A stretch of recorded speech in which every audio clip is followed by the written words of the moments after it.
This is your spiritual game plan, and I'm your host, 𝗁𝗂𝗁. Change.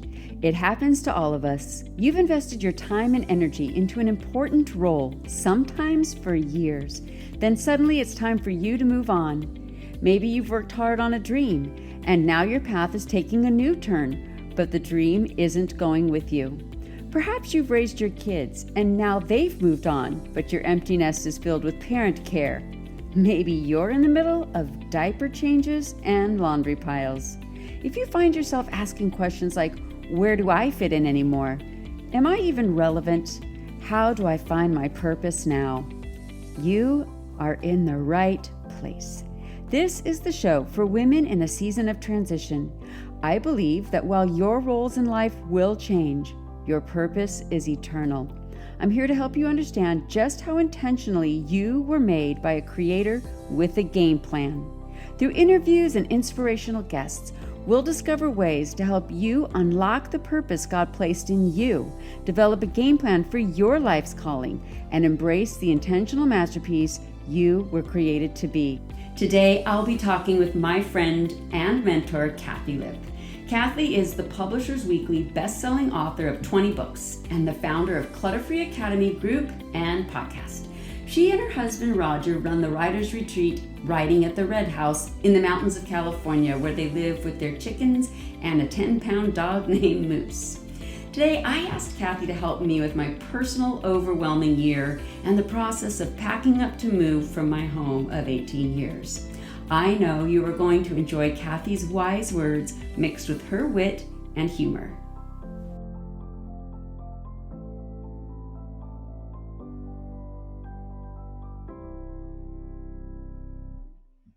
I'm so glad to have Kathi Lipp with me today. How are you, Kathi? I'm awesome, Sherry. I'm so happy to be here.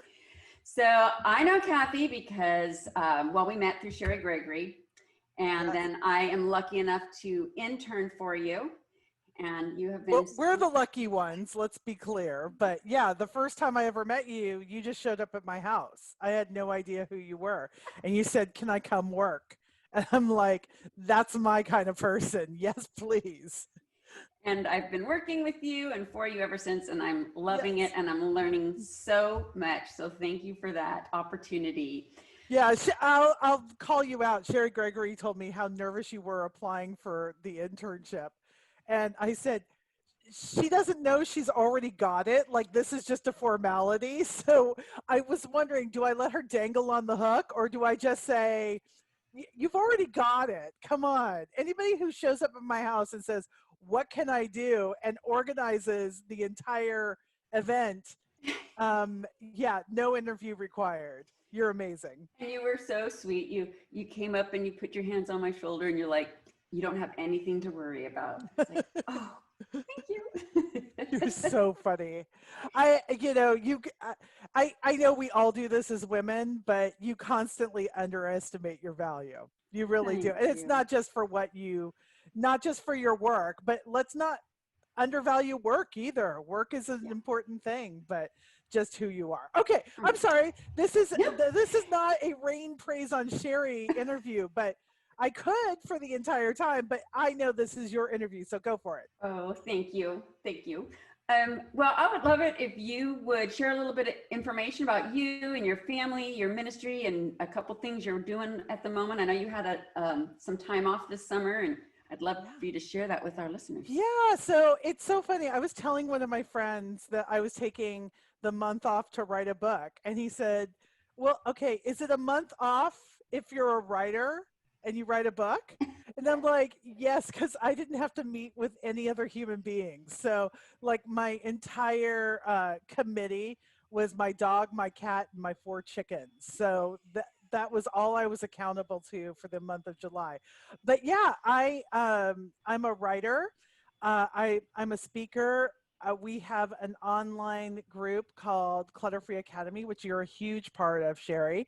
And I always say it's 11,000 women and a couple of brave guys who are changing their lives because of clutter. And then my husband and I run our house is also a retreat center. It's on 33 acres in the mountains. It's not currently a retreat center. So, well, it is, but nobody's retreating there except for me and Roger. So we're spending this COVID time, just redirecting and bending. And so we're doing things like building chicken coops and building greenhouses and just making the property what we want it to be. So when people eventually do get to come back, we have everything that we want. So it's been an exciting time. It's definitely a different time for everybody, but I feel like, we're just making it a new kind of different kind of project. And so we're actually enjoying it. And, we pray for everybody who's going through such hard times right now, but it's kind of nice up on the mountain. You can kind of get away from some of that stuff. So it's been a mixed blessing, but we're trying to make the most blessing out of it we possibly can. That retreat center, Riding at the Red House, is such a blessing. I've been there twice. I love it. It's a blessing because you plan the menus. You make sure that we all eat really, really well. And my goal is by the time people come back next time, they'll be eating food that we've grown. So and eggs from our chickens, and wow. I'm very excited about that. But you're a big part of every retreat, even when you're not at the retreat. It's so much fun. I love it. And the stories from that are just incredible. Yeah, so it's a special place. Magic happens at the Red House. It really does. I love it. So I have some fun questions I just want to ask you, just to kind of be casual. So since you live out in the woods on this, are there any creatures that scare you more than anything else up there? Okay, well, the bear visiting, I will say, was a particular treat. Fortunately, I didn't see it, but my husband just describes it as this really giant, terrifying teddy bear that you want to cuddle. I will say the most freaked out I have been is when my cat brought me an almost dead mouse, and I had to put it out of its misery. And let me just tell you, that did not make me happy. So bear and mouse, those are my trigger animals. Extreme different sizes there. Yes, on that one. Well, the bear did try to get into our garage where we have our food pantry. So I didn't see the bear, but I can see the claw marks on our garage. Oh, wow. Yeah. Ew. Time to paint that. Yeah. I think it's also kind of cool. Like, okay. Yeah, I don't know. It's just, authentic. I think it's interesting. There we go. Yes. It's very interesting. There you go. Well, one question I ask every guest is to look back in their life, as far back as you can think of, to the very purpose that you are living out today, and where you can see it, when you look back, that it's always been a part of who you are. Well, I would say in high school, I tried to write fiction, and I was terrible at it. I just was. That was not my thing. But we always say that my daughter has the spiritual gift of bossiness, and I think she got that honestly from me. And the kind of writing I do, which is prescriptive nonfiction, that's what my editor told somebody that's what I did. And I'm like, that sounds really cool. And I said, what does that mean? And he said, it means you like to boss people around. I'm like, yeah, I kind of do. So that also paired with, so I did a lot of writing, but I never wrote about clutter, which is a struggle that my dad had his whole life. He was a hoarder. And so, about 6 years ago, those kind of combined. And that's where I see my purpose pulling together. And so with Clutter Free, and then also with Writing at the Red House, for my whole life, I always said I want to run an Airbnb, a B&B, not an Airbnb, but we have had an Airbnb, and so I just never thought it would come with teaching writing. and Wow. which is one of my favorite things to do. And we have guests come in and teach, and it's just like, it's the best of all my worlds. So this is not the job anybody dreams of, running a writer's retreat, but it's better than I could have ever hoped for. I love that. That is awesome. So yeah, like you mentioned, you're known for Clutter Free, and you also have a book out, Ready for Anything, which came out at the most opportune time. But I first got to know who you were by reading Overwhelmed. And at that time in my life, I really thought, I am the most overwhelmed I've ever been. But as you know me personally. No. I have never personally met anybody who has gone through as much as you. And one of my dear friends is 𝗰𝗁𝘁𝗁𝐻, who's had 2/3 of her tongue cut out and has foster kids. And I'm like,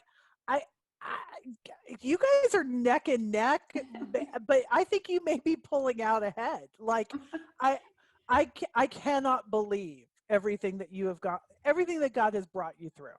I cannot believe it. Thank you. This year has, well, it was my mistake, because I chose the word resilient. It's stupid. That's just stupid. Well, I've learned.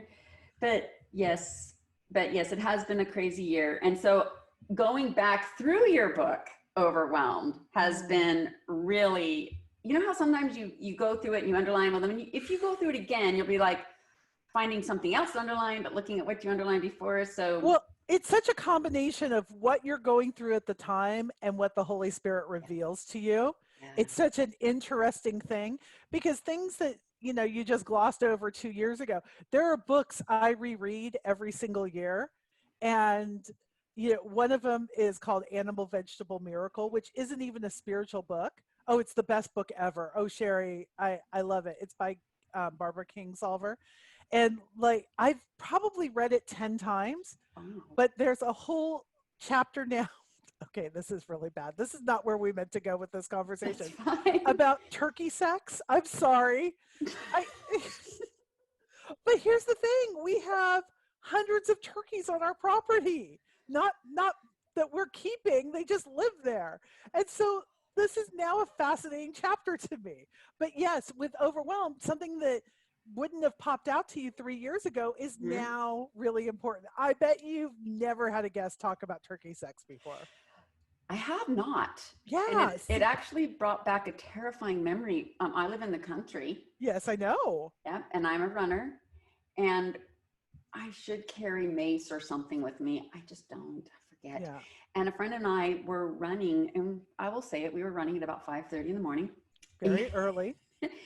And someone's turkeys had gotten out, 3 of them, and they were chasing us. And oh my goodness. Terrifying. Right? Terrifying. And we were screaming, and no one was awake, and we had nothing to throw at them. So I don't know what I did. I maybe made a motion, and they turned, and we bolted, and we ran so fast, like we could have been in the Olympics. And people laugh at that story. They laugh that I got chased by a turkey. You know what? Turkeys are very territorial, and they want to know who's boss. But if you want a little turkey revenge story, we had some turkeys out on our property. We didn't know it. We let Moose out, and Moose, the 10-pound vicious attack dog, went straight for the turkey. She is scared of nothing. She goes straight for the buck deer. She goes straight for everything. And she treed this turkey. And yeah, that turkey was up in that tree for a very long time. So, it's turkey karma. Moose running with me. That's the lesson. Yeah, there you go. Okay, back. We're going to go back now. Sorry. Focus. Focus. So in the book, Overwhelm, you make a very compassionate statement. And I didn't see it the first time. I saw it this time. And it's so compassionate, because you say, when it comes to feelings of overwhelmed, one definition does not fit all. And I sat there for a minute, like, you know what? We even compare our overwhelmedness 100%. with others. And then we can downplay their overwhelm. And then, this is kind of sad to say, but then sometimes we even like to one up their overwhelm. And And both you and I, since we like to have a plan and a strategy, you gave 5 common ways that we become overwhelmed with the daily decisions that we face. And I would love for you to share those and then how you yourself handle those. Yeah, so I think that's so interesting that you didn't see it the first time and you saw it this time, because I do think one of the worst things we do to each other is compare or overwhelm. And, I look at what you've been through and some of my other friends have been through, and I'm like, okay, I cannot complain. But I also have to recognize when I have a day where I'm just overwhelmed, it doesn't matter what the overwhelm is if it's overwhelming to me. And I think one of the most important things we can do is identify overwhelm is an emotion, but uh, it's not a reason. It's like we have to figure out, what is it, fear, is it guilt, is it shame, what is underlying that overwhelm? Because it's really interesting. I have a group of people who we were talking about how are they trying to help their reader, and every one of them said the word overwhelmed. They're overwhelmed. I'm like, oh nope, we're not going to use that word anymore. I wrote the book, it's done. So you need to, Sherry and I wrote the book. A So different Sherry Gregory. different Sherry Gregory, who is a genius writer. Yes. So the 5 how okay, so 5 ways, different variations of overwhelm. So one, you can become overwhelmed when you can't seem to make new decisions.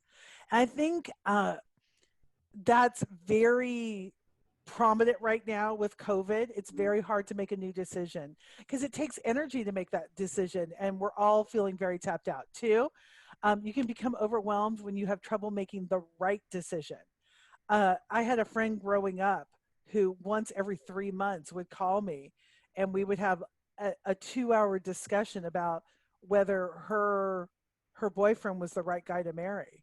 And I'm like, at some point, I just needed you to, you need to marry or cut bait. And it's when you're agonizing, because we're looking for the perfect decision, and there is no perfect decision. So it's really hard to make the most right decision.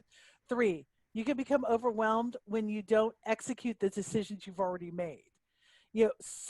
For some of us, making the decision is the hardest part. For others, it's taking that next step to execute that decision.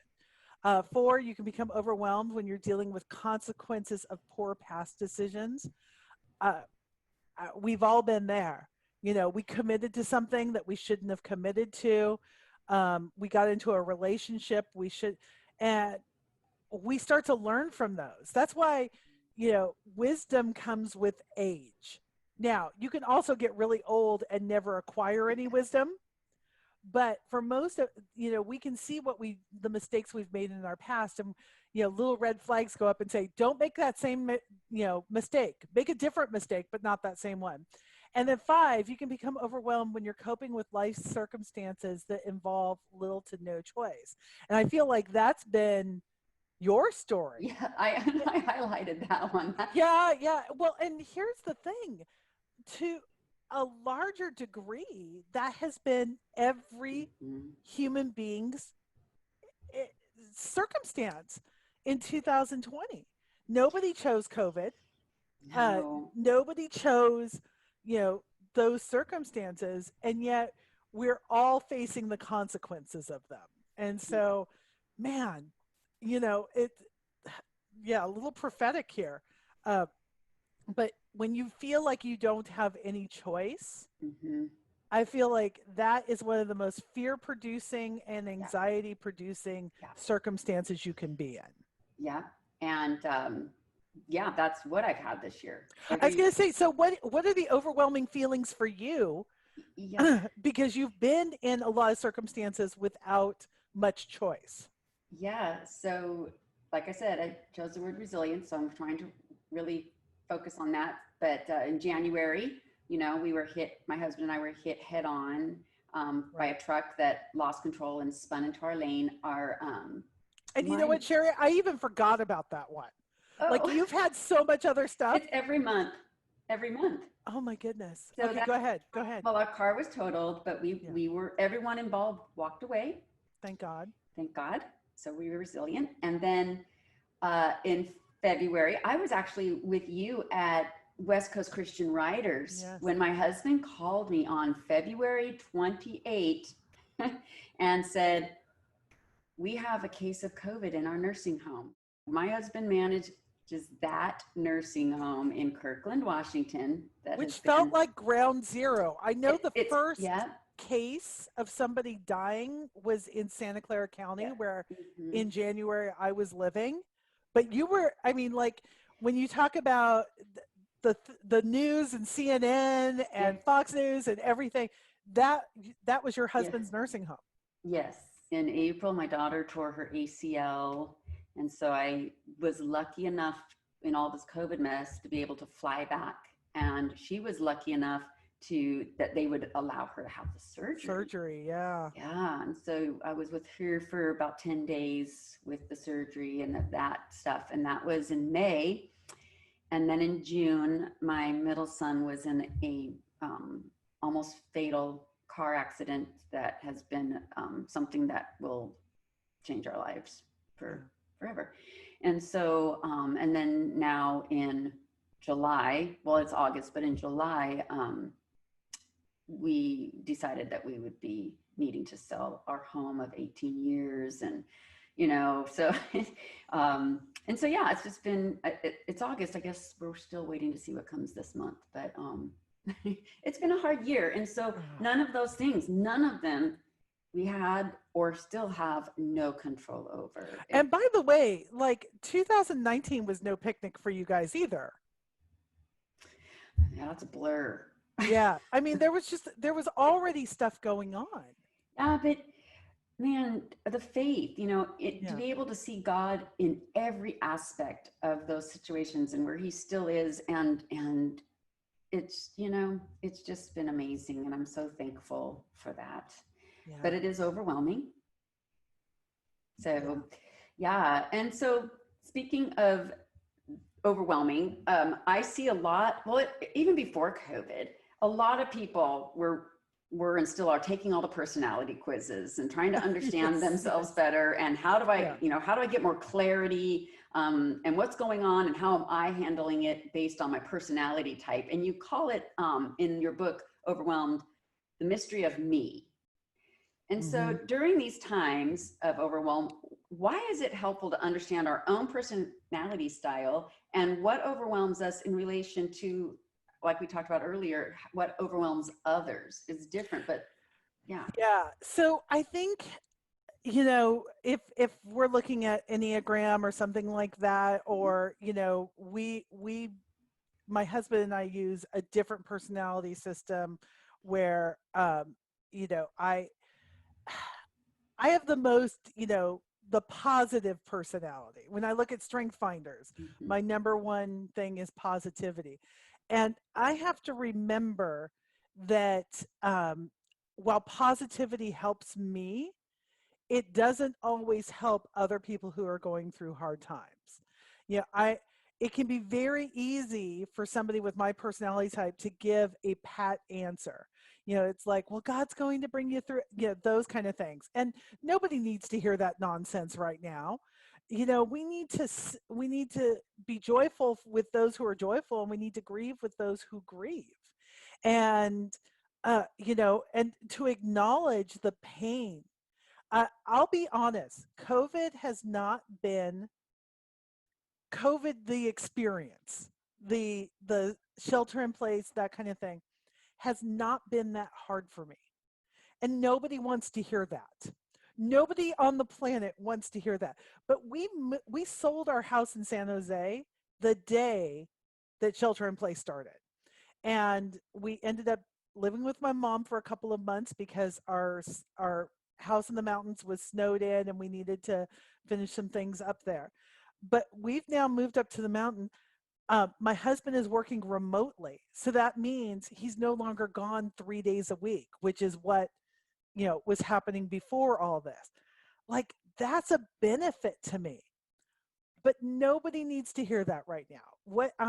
My kids are all employed. Nobody needs to hear that right now. So why I'm saying this to you and to other people is to say, because I have not experienced the harshest realities of this pandemic doesn't mean that they do not exist for other people. And I think about you and what you and your husband have gone through with do you call it a residential care facility? What's the best way to call it? It's a nursing home. Nursing home. Okay. I think about my friend who just yesterday announced that they had COVID for 3 weeks. I think about, my mother-in-law who is in a long-term care facility and, can't see basically other human beings. It's all of these things. And so we have to be willing to acknowledge the pain, even if we haven't experienced the pain. I've seen a lot of this also with, what's been going on in our country with racial relations. I have, just because I have not seen certain prejudices, certain, differences in society, doesn't mean they don't exist. And so that my capacity for compassion has to be bigger than my experience. And that's where we can start to get out from some of this overwhelm and not try to gauge it or measure it, but just show up for people and say, I am so sorry you're going through this. How can I stand with you? What is it? How can I recognize what you're going through? And I do it better for some people than I do for other people. And I'm learning. And so understanding that and understanding that what stresses me out doesn't stress my husband out and vice versa. And so understanding that and acknowledging that is a huge part of why I feel like we've done okay during COVID with each other.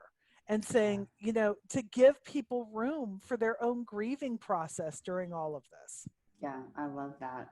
That is profound. And it's helping because I can tell my husband is under immense stress and it's completely different than mine. And I know that he is, but I don't understand it as far as, grasping the reality that he has to live. Yeah. And so, and he says I'm stressed and I say, well, I'm stressed. We're not really talking about the same stress. Right.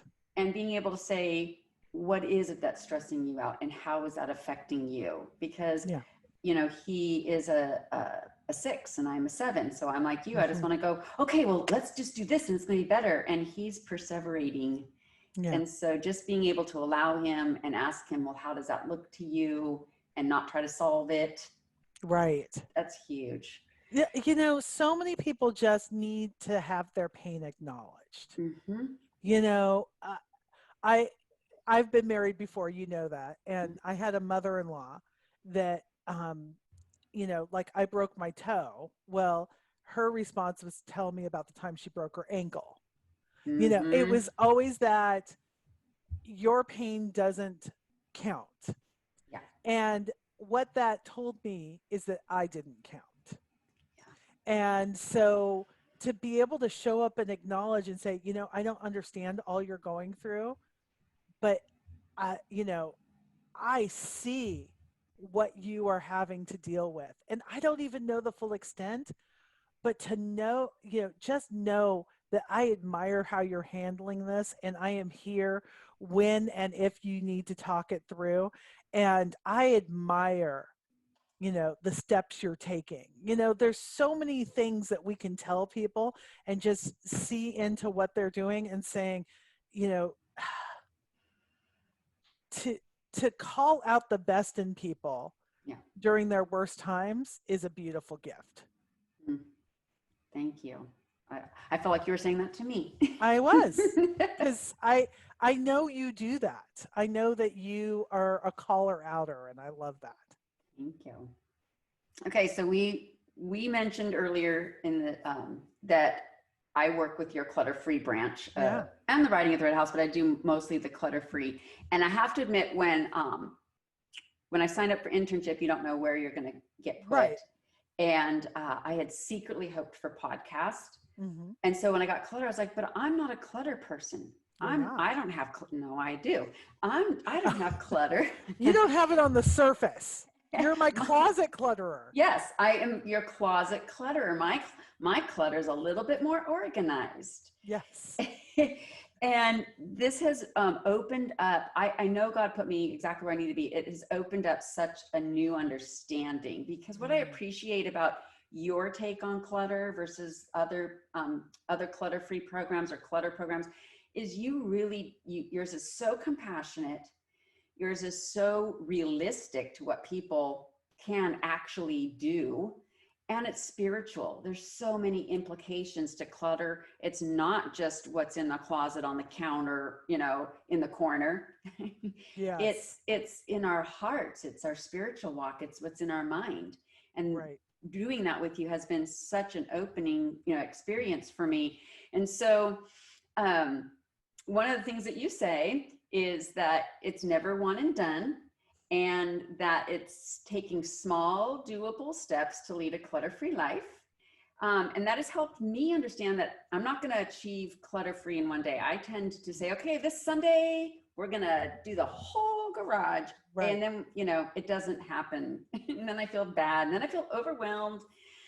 So as we mentioned, I am now putting my house up for sale. I've got 18 years of closets. Right. And so give me some advice on why it is that I want to hold on to things. And then as I'm packing, I want to hear your voice. So what would you say? Yeah. So, the three basic questions. Do you love it? Do you use it? Would you buy it again? But I want to give you some extra freedom in all of this. You have been in the same house for 18 years. You've done a lot of your family stuff there. You've done a lot of, creating who you are as a married couple. I mean, there's a lot that's gone into that. But you guys are creating a whole new life where you're going. You're in many ways, you're starting over. And I think as the more stuff we bring with us into our new life, the harder it is to start over again in that life. And I want you, especially after the past 12 months you've had, to have some freedom. And those dishes that we got when we were first married, because we thought we were going to be entertaining, executive, I don't know what the, imagination is. And you realize, what? We so enjoy just sitting around in our backyard and eating off of these, these cheap plates we got, whatever that is. Like, bring the stuff that builds the life you want to have.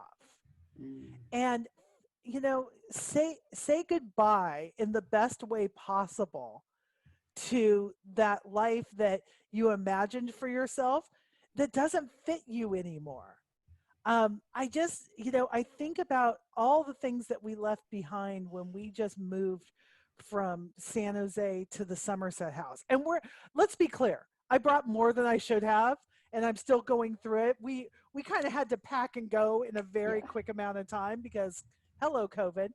But, what is going to help you build the life that honors your marriage, honors your family, but doesn't hold on to old ideals of who your parents thought you should be, or who your in-laws thought you should be, or who you thought you should be before real life happened. So get rid of all of that stuff. And here's the thing, it's not bad stuff. It is going to bless somebody else. When we moved out of San Jose, we were getting down to the wire. And of course, we asked our kids if there was anything they wanted.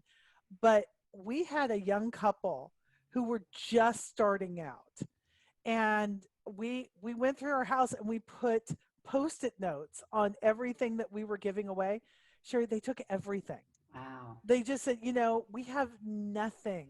And to think those things that are weighing you down could be the start to somebody else's beautiful life. That's a beautiful and freeing thing. I love that. Thank you. I will hear you saying that to me as I pack with my 3 boxes. I am doing my 3 boxes. So yeah. Well, and you know, the thing is, the things that your parents gave you for the most part are not things that you're going to want to take into your new life. So don't worry about when your kids say, yeah, I don't want it. Yeah. You know, it's okay. Somebody else will, and it'll add to their lives. You don't want to weigh your kids down with anything. That's not necessarily for you, but that's for people who are listening. Yes. Thank you. I do. I tend to look at and go, oh, maybe, well, that's one problem I have in a little area in our barn is, well, let's not get rid of that because someday our kids are going to have an apartment. They're going to need it. Well, that hasn't happened. So, and Right. then they get their apartment like my daughter did. You know, I'm in Seattle, she's in Nashville, and we're not going to haul up a $10 dresser. You know what? It's cheaper to go to IKEA. Yeah. And Facebook Marketplace is great stuff. Yep. But thank you so much for taking the time to talk to me and blessing me and sharing this message because it is so important at this time. And before we wrap up, I know you are working on a new project that kind of goes along with what we've talked about. So tell us about it. I'm super excited. So Sherry Gregory and I, Overwhelmed was a very popular book, and I'm so grateful for that, that's been such a help to so many women. And so Harvest House asked us if we would do a devotional. So one of the things we're super excited about, that's what I spent much of July working on, but we've been able to reformat it, reimagine it, and now it's going to be based on God in nature. And with Sherry Gregory living on the Pacific Ocean is her back door, and I live in the 𝐿_DORADO forest, and so we're talking about how to combat overwhelm with by surrounding yourself in nature, whether that's a potted plant on your nightstand or getting out into nature. And I think we're all craving the outdoors right now, and so we're very excited that this devotional is all going to be based around God showing up in nature and combating our overwhelm with the beauty that he's given us. So we're super excited about that. That is so cool. When might that come out? Yeah, so that's going to be a while. It's going to be February 2022. Wow. So we have a ways out. Well, people can be anticipating that. Exactly. Thank you so much for taking the time and blessing me with the ministry and your friendship. And I know that those listening will be really blessed by this, but I want to thank you from my heart. Oh, Sherry, it's such a pleasure. And I'm so proud of you. I know that's a weird thing to say, but I'm just so proud of you and what you're doing here. And thanks for letting me be a part of it.